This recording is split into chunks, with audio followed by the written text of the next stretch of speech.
What's up, everybody? It's Troy Cartwright. Welcome back to another episode of 10-Year Town. Before we get started, I just wanted to say a quick thank you for all of the new ratings and reviews on Apple Podcasts and Spotify. Also, if you have any guest recommendations, you can submit those to us as a member of the 10-Year Town community, which you can join at 10yeartown.com. Love you. Thanks.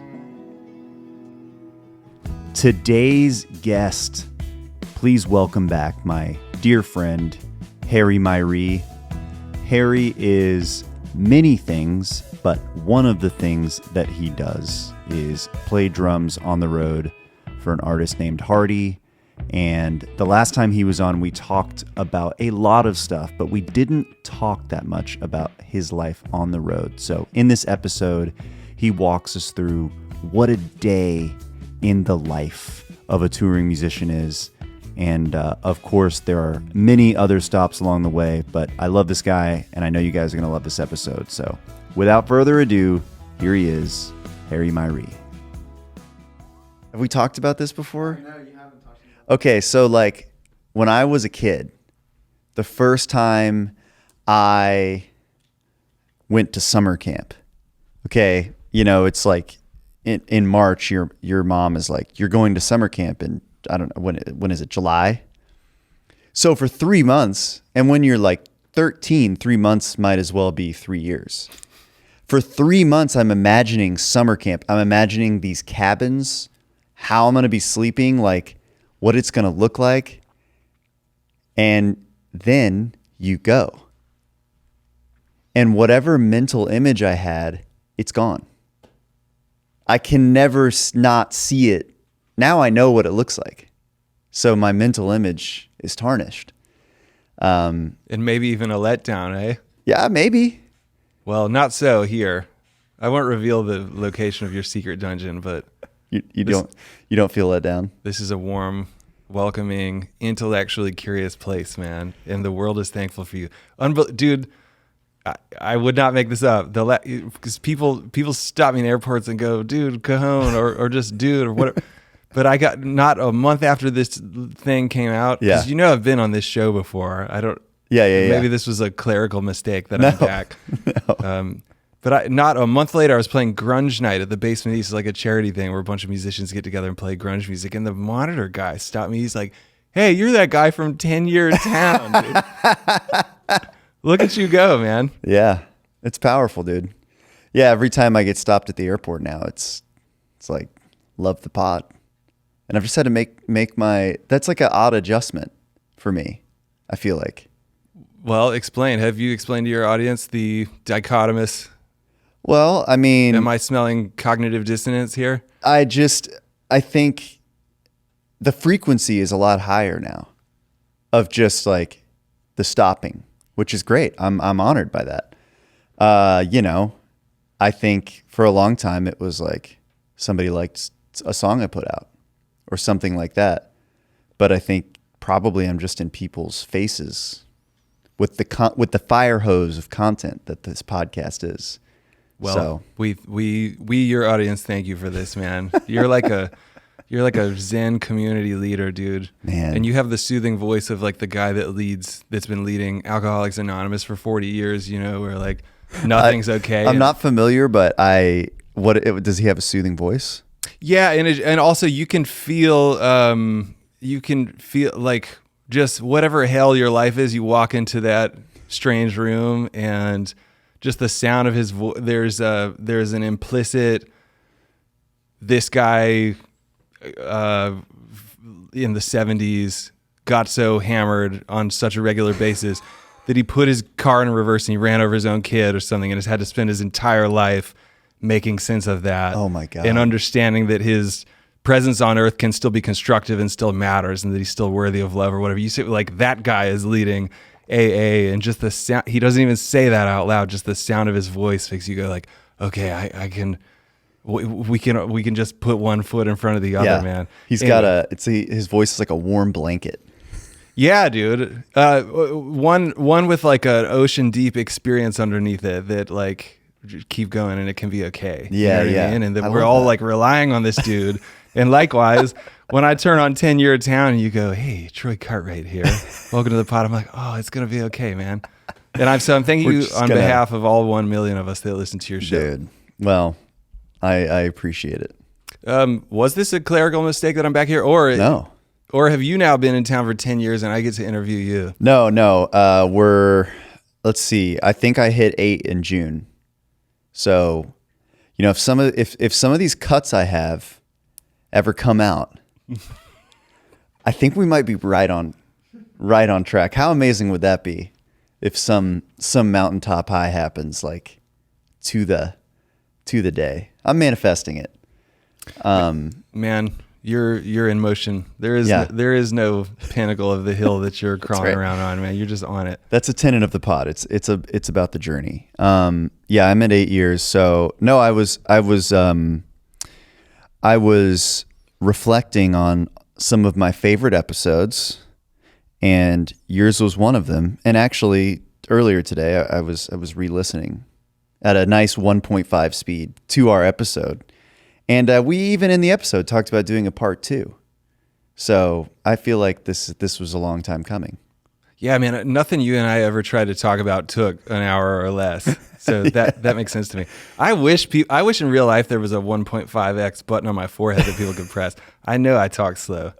No. Yeah, I think especially when I'm listening to something for the second or third time, it's like a great way to like cycle through, remember what the good nuggets were. The nodes, dude. Yeah, dude. I'm with that. Absolutely.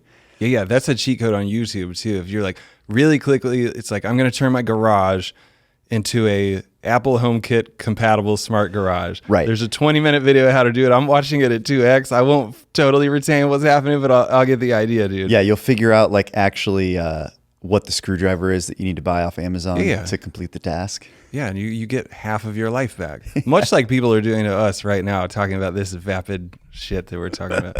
I think so. Well, anyway, let's get into it, because what I had promised, or what I had suggested that we talk about, because I feel like our part 1, which was probably a year ago or so, was about sort of your philosophy on life, your theories behind your kind of content creation. And we touched very briefly at the end on your playing. And for those that don't know, you're currently the drummer for Hardy, and you've played with a ton of people. You played with me back in the day, 6 years ago, something like that? 17 and 18. Yeah. You were out with LoCash for a while, Lindsay Ell. I'm sure I'm missing a ton, but those are just some high watermarks that I'm remembering along the way. Those are the flattering ones, yeah.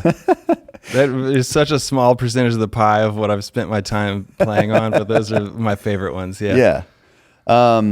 And, I think one of the things that was so interesting from our last episode was you sort of discussing how even though there were periods where you were making more of your money or spending more of your time on making content, making YouTube videos, than you were maybe actually playing drums, that touring was always the main thing for you, and you were always cognizant that, okay, even though this is 80% of my income right now, it's not my main thing. This YouTube thing is a hobby, and your main thing is, how would you describe that? Oh man, yeah, that's a mantra for me. YouTube, I don't mean to impose this point of view on anybody else who makes YouTube videos. Sure.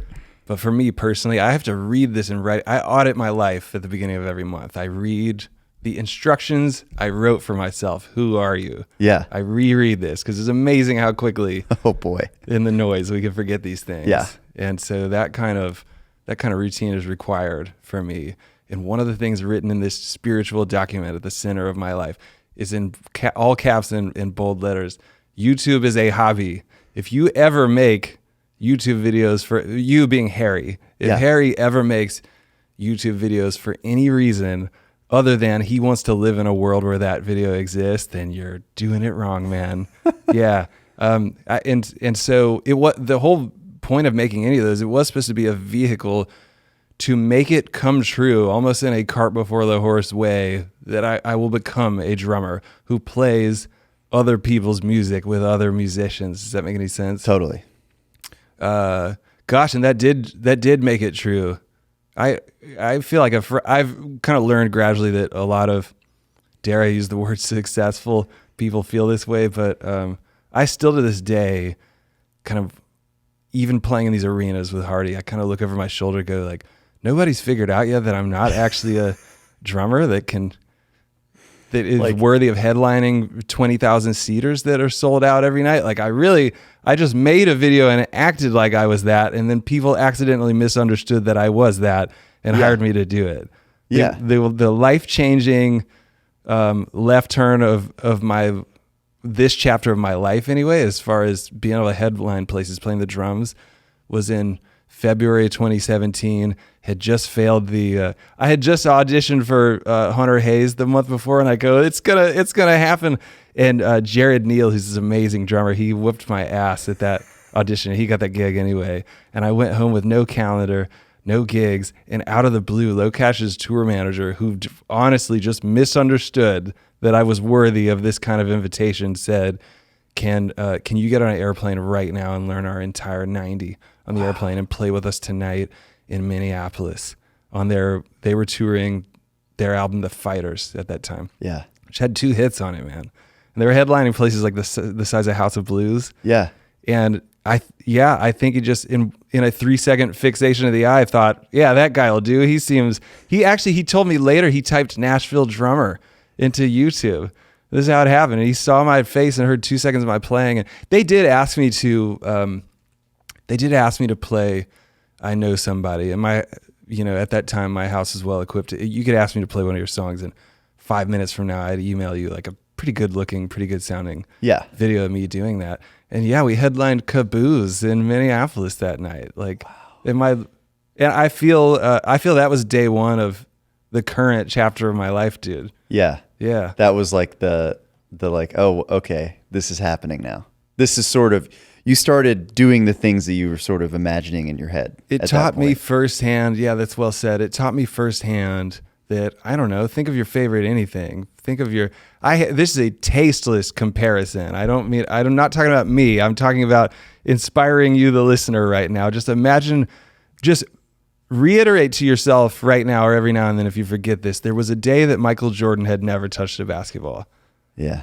And then he became Michael Jordan. There's a lot to that. And there probably, if you're spiritually lazy, you may insist that there was like a lot of genetic predisposition to that or something, but there was a ton of choice to that too.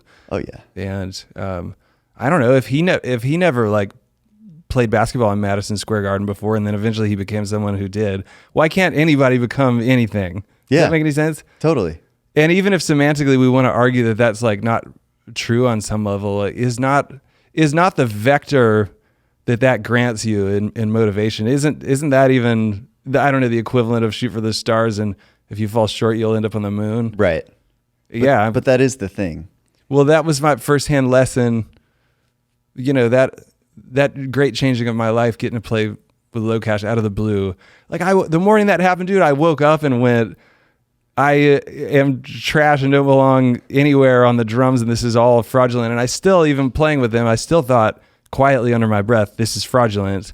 Right. But the reality fulfilled itself or something. Do you still feel that way even now? Like, do you have that sort of like imposter syndrome behind the kit? I've tried to address the shame underneath that a bit and be more, dude, because there's another way of looking at it of like, wow, this is unbelievable, undeserved luck. But now that I have this unbelievable, undeserved luck, what will I do with it? Will I honor it, or will I just sit around and poo-poo it or something? So I do every day, like every stage we go on, I try and kiss the ground and go, I can't believe we're doing this in Red Rocks right now, or what have you. And I also I consider myself, man, all these people that or in Hardy's camp and a ton of gigs that I've done leading up to this, so unbelievably talented, so generous and talented and cool. And I feel that my only way of belonging among them is I just have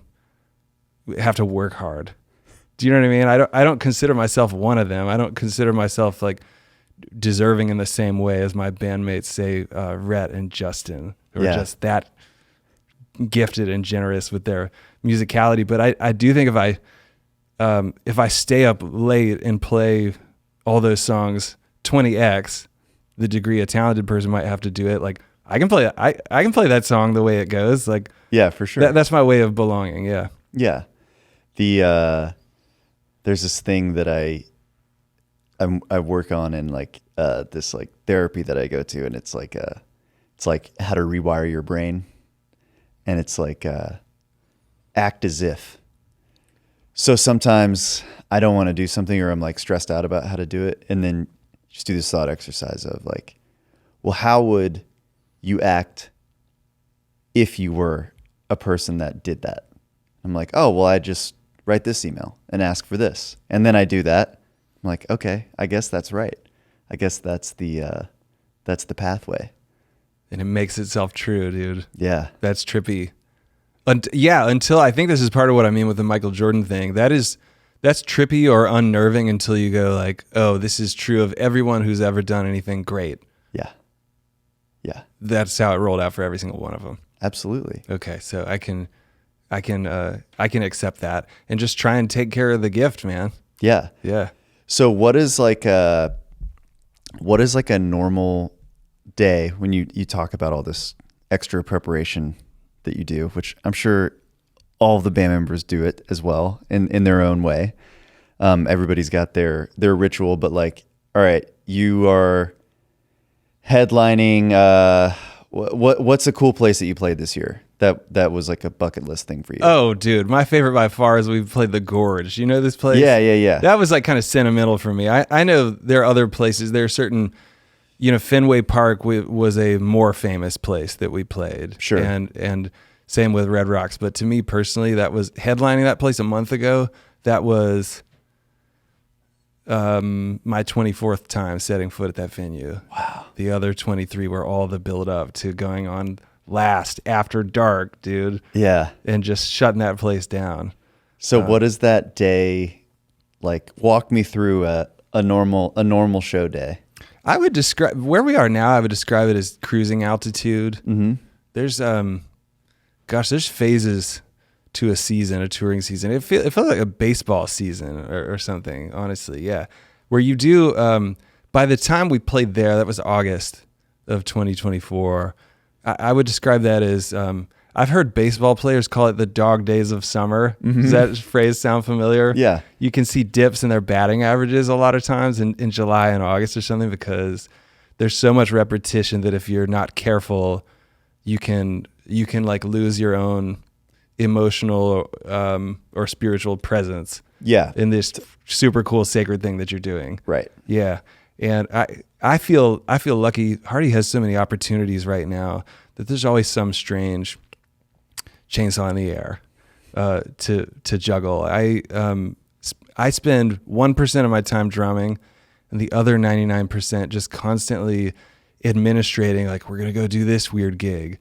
But it's like at exactly 34 minutes and 20 seconds from when we go on, which is the right sunset, the military's going to send airplanes over the gig, and we have to get to this breakdown of this song right when that happens. So I must now remake the first 34 minutes and 20 seconds of our show so that those two things collide at exactly the right time. Yeah. But that's a true story, and then it ended up not happening due to some insecurity on the part of the other act that was going on after dark. Going, I don't want to be outdone. I don't want there to be airplanes. That's a real story. Have I told you that That's before? so wild. No. Yo, but that accounts for like, what was that day like? I can't even begin to count the number of hours that it took to redesign his show to the millisecond. Yeah. That happened. But there's I look at that, in case that sounds begrudging. Sure. I consider all of those a reflection of just how white hot his light is right now and how drawn, just how in demand Hardy is in this moment of, Yeah. of like the wave that he's surfing. And I know I'm merely a passenger to that, but yeah, I am whatever happens on stage beyond the point of him writing and recording the songs, that all just, I wonder if that all just, it just happens in my garage. Yeah. That's maybe another note of imposter syndrome for me, is that when we get to this big rehearsal shed at the beginning of a tour, like this arena sized building without the seats in it, and everybody hangs the lights and the video wall and all this stuff, and there's 75 of us standing around with our arms crossed going, okay, what is the Quit tour? What is this show?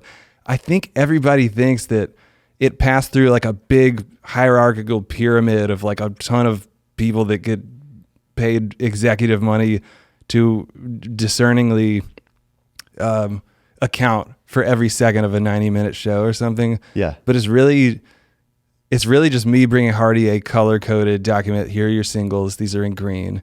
Here are the album cuts that we did on the last tour, on the Mockingbird and the Crow tour. Here's new stuff. However many of these you want, we got to ditch the same number of these others to make the set the same length. What do you want to do? He picks songs. He kind of responds to that, picks songs. Sometimes he has an opinion on, I go like, okay, we'll start with Quit. Do you want to add any nuance or vector to what that's like? And sometimes he is at the point with me now where he trusts me enough. He might just go, just as long as everybody feels very creeped out and uncertain at the beginning of it. You know, he speaks more vividly than I do. He's like a lot more poetic than I am. But he might say that in passing, and then with the other songs go, I trust you. And so the rest of it is me turning lights on and off in my garage and walking around and go, yeah, it's going to be 2 bars of nothing. That'll be all crowd cheer. And then I'll start him, but there's no music yet. And then the 3rd bar of him doing the lyrics, then the music shows up. Just me arbitrarily throwing noodles like that at the wall. And as we start the tour, maybe there's a month of flux around that.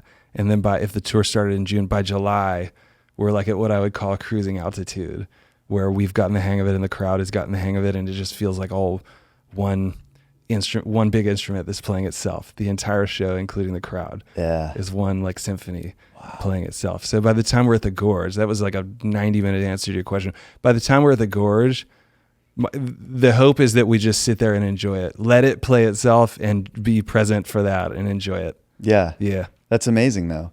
Well, that's a very good answer to that question. What is it like? But I had another question that I was sort of mulling over, thinking about talking to you today. And it was like, you know, you are somebody that is playing like parts, right? Like these songs come to you sort of like assembled in a way. And you're trying to figure out your flavor on all of that.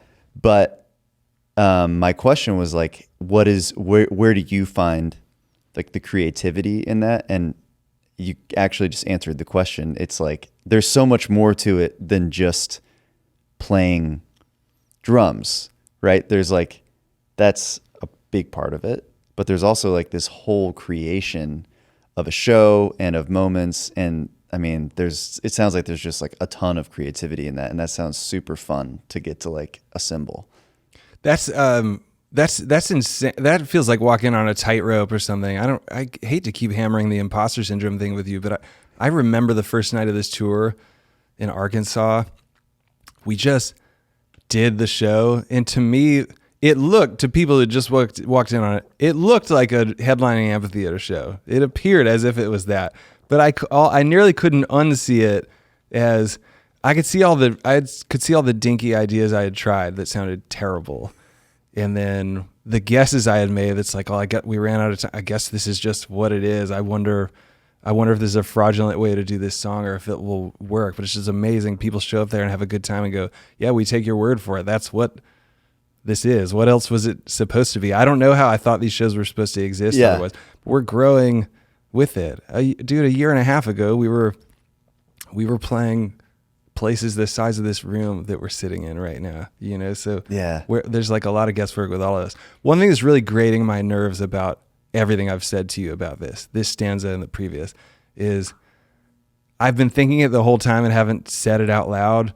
There are like a million people rowing this boat that are unbelievably good at it. Absolutely. And even some of these little musical interludes and stuff, so at least half the time, instead of me play, this is how I play a keyboard one finger at a time. I go like this, and then I edit my timing. You know, like there's so much enlisting of like super talented, super good ears, people to contribute like cool musical beds and And I really just feel like the dude with the what do you call it? On the airplane runway with the little orange lightsabers. Yeah. He's like, this plane goes this way and this plane goes whatever this way. that guy's called. Yeah. So that's most of my time. But as it relates to the drumming question you're asking, that makes sense. And what I always realize after we play a song live for a year, and then I accidentally hear the record on the radio or something, I think the whole time, I'm playing it note for note the way it was recorded. And after a year of doing it, the way that it'll just nudge a little bit and iterate and take on more of a personality, even just the drumming, I'll hear the record,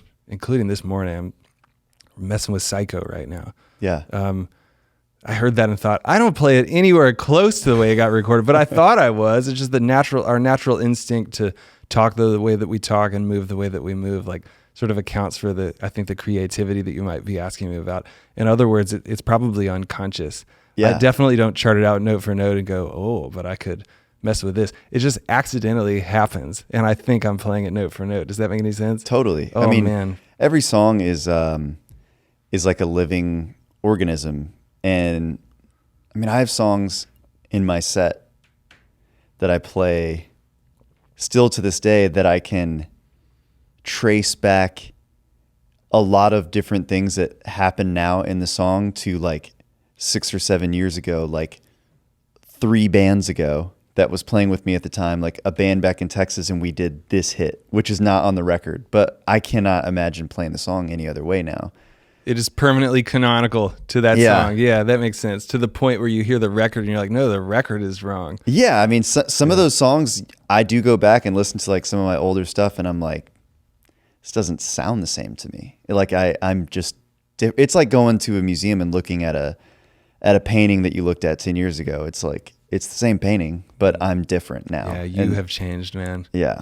This makes total sense. Well, dude, this is why, I just went to see Green Day 3 days ago and hear what that's like on them. This is why I've seen like 90 something Dave Matthews Band shows. 'Cause it's always different. Yeah. You're trying to show up for that cartoon character's evolution. You know, you don't want to just watch episode 1 over and over again, man. Yeah. That totally makes sense to me. Yeah. But it's just, I don't know, it's interesting. But what is it about the, when you talk about like the spiritualness of playing the drums? I think in the last episode you said like, these are all just like moments that we're passing through. Something like that. I'm paraphrasing probably poorly.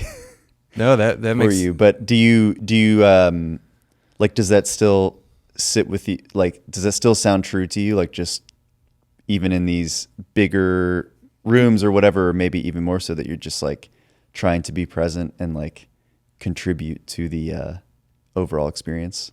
Yeah, just be a front row seat observer to my own life or something. Yeah. Gosh, the more I can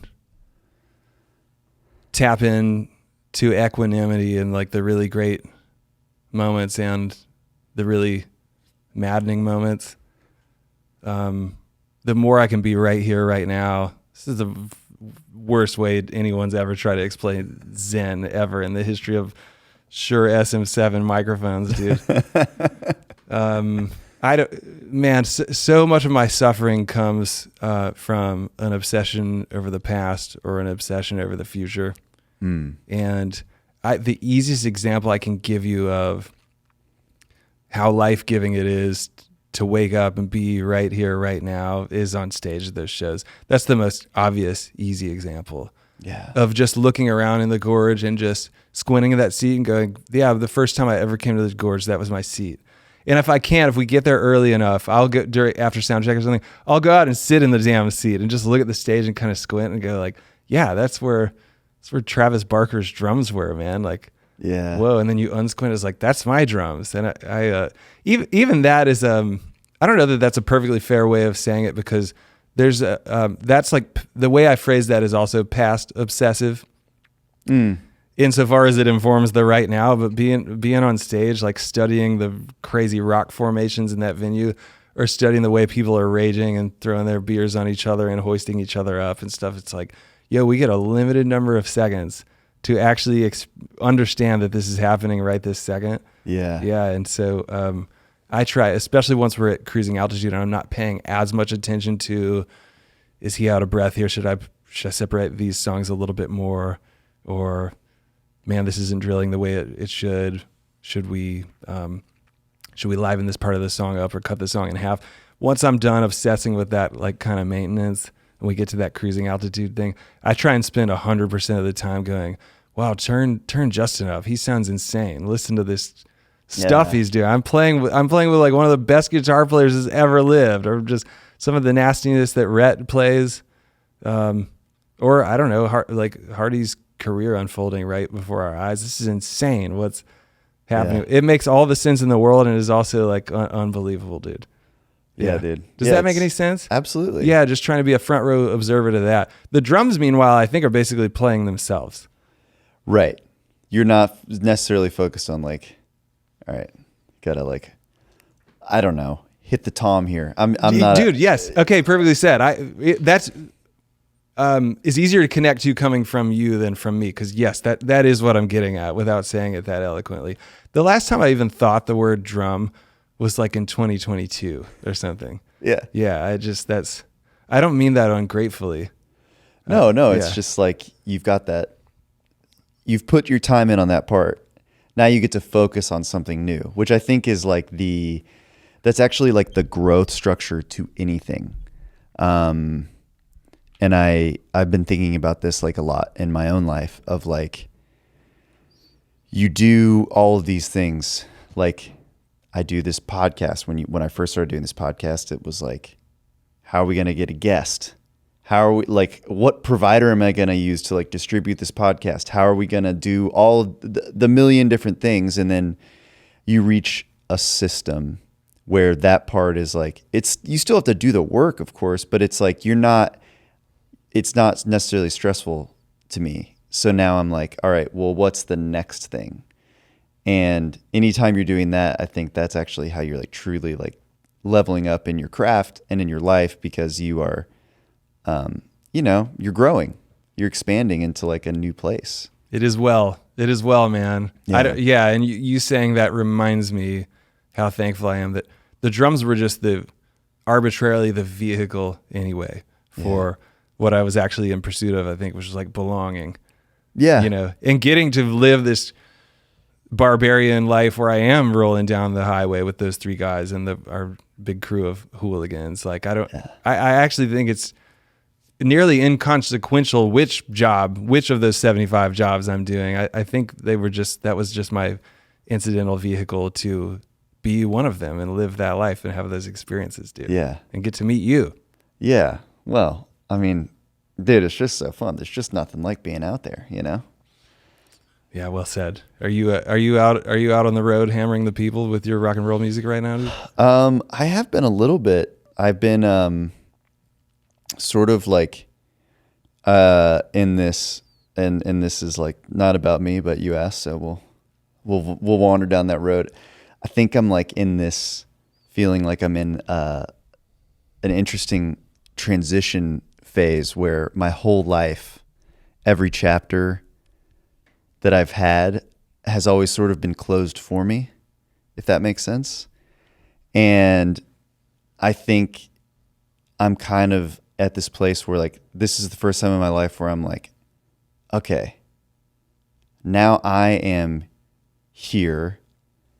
I think I would like to put a end of chapter marker on this phase, which for me has been like releasing singles independently, like furiously, like just jumping out of buildings, and the net has like appeared over and over again, but it's been like 3 years of like survival.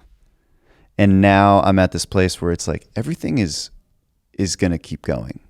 So I'm kind of luxuriating and having the opportunity of deciding what comes next for me, which for me is like making a record that I've always wanted to, and like just trying to do it from the ground up, like the way that I always imagined I could do it, but have never been able to do it because I'm just trying to find like the screw that keeps the front right wheel on, you know? I'm not having to do that right now. I have the luxury of time, so I'm trying to like consciously go, all right, let's stop and let's build the next thing. And as far as like the touring goes, it's like, yes, that's always going to be a huge part of me. And I'm just like trying to allow myself the space to do something new, if that makes sense. Oh, dude, that's the sound of a perfect storm brewing. Whoa. And when is 10 years for you? 2 years from now? Yeah. Oh boy. We're gonna play back this clip at the beginning of when Troy sits in this chair for his 10 years, and we're gonna see what came of that, dude. Yeah. But I'm scared, to be honest with you. I'm very afraid. Yeah, that is part and parcel to that perfect storm. Yeah. If you weren't, not that I fucking know anything, but if you weren't, are you really doing anything daring anyway? Yeah. Well, I think you get so used to like that experiment of like the monkey that pushes the button and the banana falls out. And I feel like I've just, for like maybe 6 or 8 months, I'm like, I feel like I'm playing the same level of the video game like over and over again. And it's fine. It's fun. Like I'm so grateful to like make music and have people listen to it. That was always my goal. But now we've gotten there. So like I gotta like figure out I don't know what the next level looks like. Man, but I love the ring of that. Name anything groundbreaking that you have ever consumed or loved that didn't start with that sentiment. Yeah. Of here's the world as it is, and here's the uncharted territory that I wish to push the world into. That is the sentiment of what you just said, and that is the sentiment underneath all of my favorite innovations, dude. Yeah. Don't you think? We'll see what happens, man. But yeah, that's a little update on my life. What are you like excited about now? You know, I know like you're on tour.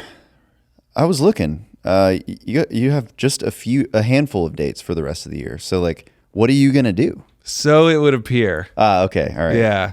I do hear that from time to time. I don't, like from well-wishers, like, hey, look, there's 4 shows left. It's like, oh man, the brutality is only about to begin. Sure. It just depends on what is around the corner that's not public, right? Yeah. Yeah. So, and that is for this month, define a yet publicly undefined shenanigan. Sure. That we are up to is like dominating 18 hours a day for me right now. And I don't know when this thing airs or if that thing will be apparent by the time this airs, but yeah, I just not knowing that I have to be vague. Sure. Yeah. But that's something that you're excited about right now. Yeah. Well, that is what I am 100% engaged in. I have noticed, I'd nearly hate to say this out loud into a microphone. I have noticed, if I told you this inspired me so much and just changed the way I thought about recovery. If I told you my Dave Grohl bit, something I accidentally, basically in passing, perchance I heard him say this to Howard Stern or something, right? They're bantering about how many Foo Fighters records he's made or something. Yeah. And I think Howard Stern said, well, gosh, you just never stop, do you? Like, are you addicted to this stuff? And I will never forget this, dude. It changed the way I looked at my own working rhythms. I remember Dave Grohl saying something along the lines of like, no, dude, when we are halfway through a tour, I go outside and I get on my knees and I swear to the heavens that I will never do this ever again. I'll never do it. And we come home and for, I don't remember if he said 6 weeks or 3 months. But he didn't say, here's the significance. He didn't say 3 days. We'll get to that in a second. He just comes home and lives up to his vow to never touch a guitar ever again. Yeah. And he notices 3 months later, as the camera of his life pans down, he notices there is a guitar in his lap, and it just sounds like something he accidentally played sounds awesome. Then he gets on the phone to his Foo Fighters Banditos, and he goes, this is insane. We just got to record this one thing really quick. And so they do. And the passion of that impulse like leads them to this like, well, then let's record the 12 others. And that, as it turns out, is an album. And so now for 3 years, we'll just say goodbye to everyone we've ever met because we're going to tour this album and play big places. And then he goes out into the parking lot behind the stadium on his knees again. And he cries to the heavens, I'll never do this again. Yeah. But some of that maybe is self-evident. But the part that changed my understanding of like how we get away from or recover or ride this part of the sine wave from that is he didn't say I went home for 3 days. He didn't say I went home with a plan to do nothing for 7 days. And then on day 8, we had scheduled it. He said I went home vowing to do nothing ever again for the rest of my life, dude. Yeah. And inside of that vacuum where there is no day of the week, there is no day of the month, like he just is himself. He's just an organism for the rest of his life. Then the guitar appears to him. It comes to his lap as opposed to him going, oh my God, my vacation's over already. I got to go back to it. So you're asking me, what am I looking forward to or fixated on? I nearly hate to speak such a thing into existence because I do have such a toxic relationship with achievement. I have a yearning to enter into that space like forever. And Yeah. to, like, I would, if you gave me 6 months off right now, I think the first part of me, the sort of toxic achiever part of me would be like, what's wrong? Why are we stopping? Why is this happening? But the human being in me, dude, would thrive in the way I hate to make this comparison because a lot of people suffered a lot in 2020, but that shit saved my life, dude. I was frame by frame slow motion. Like I was a car going into an intersection where 2 trains were meeting and a nuclear bomb was dropping. Yeah. I was headed for certain doom, and like my doom had me cornered and was going to fully actualize on like March the 18th, dude. It was that close. Yeah. TED was in like a few days, which is a brutal process. TED is for bohemians like me, it's a brutal process. For civilized people or And academics or whatever. This is like this talk that you were talking about. Yeah. Yeah, man, they have there's like a whole culture to doing one of those that's pretty regimented, and it was happening on top of touring. And I also was I just remember being in Vancouver, Canada, at Drumeo Festival. I was doing Drumeo Festival, and we had like weekly Zooms with I don't think Zoom was a thing back then. I think we were Skyping, or it wasn't such a popular, ubiquitous thing. And the only place, because of the touring I was doing and that damn drum festival and all the airplanes, like somehow it shook out that after staying out with like all those kick-ass drummers from Drumeo Festival till 3 a.m. or whatever, you don't go all that way and then not. Right. You got to do the hang. Yeah. It was like Chris, talk about not belonging. It was like Chris Coleman and Benny Grav and Annika Nils and Achilles Priester and Sput from Snarky Puppy, dude. Yeah. And then somehow accidentally me. Yeah. And we stayed out really late that night, and it was, I feel like those are all, I feel a great brotherly and sisterly drumming connection to all of them from that. And I somehow, because of the travel schedule and all this, like my little TEDx Nashville Skype was like 5 a.m., maybe 2 hours after I got back to the room. And I thought, I don't even have time to go to bed. Because there was more than 2 hours of prep to do just for that run through of the talk with them over Skype. And that was so routine at that point. I realized I'm saying this to an artist. You guys are way more overworked than people like me, but there was such a constant onslaught of that I remember meeting a stranger in like middle of March of 2020 when society was still vibrating. This kid walked up and we took a picture, and he said, I just moved to Nashville. What's your advice? I want to become a touring musician or whatever. I don't remember what I said to him. I remember trying to be kind and sincere. Yeah. But he said at the end of that conversation, he looked me in the eye. He said, you're the most burned out person I've ever met. This is someone I just met 30 seconds earlier. But he could feel that my death was like imminent within the next 4. And then society imploded. And it saved my life, dude, because we all got relegated to not knowing what day of the week it was anymore. I don't want to celebrate that too hard because I would not want to choose that level of suffering for that many people. Of course. But my personal experience of that was that I honestly wonder if it like actually saved my life, dude. Yeah. Yeah. Yeah, So I think it was like a great reset for like a lot of people. that's what I Like, mean. And I don't mean great as in good reset. I just mean like whatever that term is, like the great reset. It sounds Yeah. grandiose. Yeah. It's a moment where everyone had to stop and go, what's going on here? Yeah, Nothing? I Okay. did, man. In the falling away, I've had 2 experiences like this in my life. The other was, and you're welcome to delete this part if I'm not supposed to say stuff like this on this particular show. But man, when I was a teenager, I got to the point of like disillusionment with my own life that I don't know if I've even told you this before.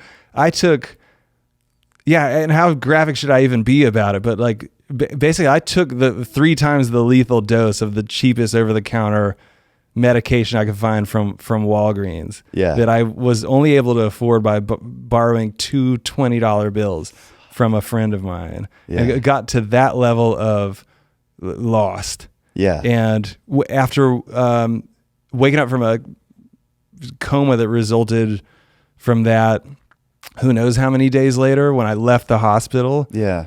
none of the infrastructure of my life that had led up to that point, none of it existed anymore because I honestly have tried to live the rest of my life this way. It's like plot wise, I was dead. I died. And so whatever this baggage was that was making me so convincingly miserable leading up to that point, it all compared to being like, was the existence of any of that stuff so important that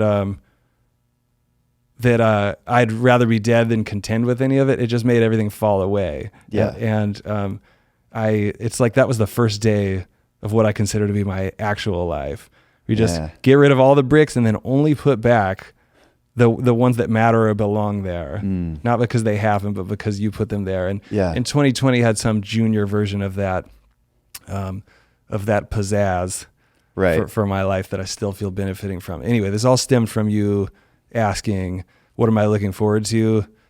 Man, 6 months of nothing sounds good because I know your nature, my nature, I'm sure it would last 3 weeks. That's what happened in 2020. Oh, yeah.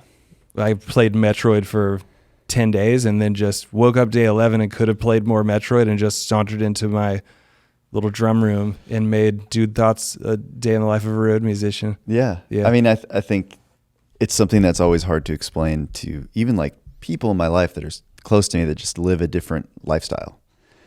But like you turned me on to this. The difference between having 0 things in your calendar for the day and 1 thing is massive. And it is. And I know that if I get 3 days of 0, I'm gonna do nothing, and I'm gonna stumble upon sometimes it's like a whole new vertical of my life from that doing nothing. Because I'm not ever doing nothing, but I just love that mentality. That's like the best way I can be and stay creative is by nothing on the calendar. And I'm fortunate right now that I have the time, and I don't have like a young kid or something. Like I know not everyone's afforded that luxury, so I try and be cognizant of that and like make sure I am making certain that I can get back to that place someday when maybe I don't have that luxury of time. Oh man, perfectly said. That bell is ringing so loud in my head right now as you say that it's so funny to me that your punishment for making art that people like is now your life. If you let it becomes a life where it becomes no longer the life that you had that led you to make that stuff that people love so much in the first place. Does that make any sense? Totally. That's like, and the only access you will ever have to that previous, like infinite swath of creative time, the only access you will ever get to that for the rest of your life is if you demand it of yourself. No manager is going to come in here and be like, yeah, why don't you just do no promotional things ever again? No shows. Don't keep any of this machinery moving. Just go away for 6 months, but just like maybe, or for years, but that's how you made the stuff that put you in this position in the first place. Right. Dude, it's hard. It's hard even now. Like I put that record out 2 weeks ago and I'm like trying to find the moment where I go, You're done promoting it. Stop. Like, I'm the only one that can do it, but I have to find the cutoff or I'll never do it. It'll just bleed into the next thing. And like, I know somehow intrinsically, I know like it's gotta be, I gotta snap it hard and like create just space. And that's if it goes well. Yeah. Yeah. Yeah. That makes sense. And so how, record aside, even prior to 2 weeks ago, how do you pursue this virtue or phenomenon in your life, man? How do you protect those swaths of time? I just make sure I can make it if I can. Like, I messed up. I'll give you an example of where I made a mistake. Yesterday, there was nothing on the calendar, but I agreed to go to Costco. Small thing. Completely derailed my entire day. You broke the seal, dude. I broke the seal because then that was at 1:30 and then I got home at 3, but I was like, well, I could watch Lord of the Rings for an hour and then I got to work out and then now the Cowboys are on and like I don't want to miss his first game. Yeah. So that's the mistake I make a lot is like I let something be and you have to just be incredibly diligent about no. I can't. Like, I'll just try not to look at my phone. I think some people perceive that I'm mad at them or that I'm standoffish. It's like, if I can help it, I'm just not looking at my phone almost the entire day.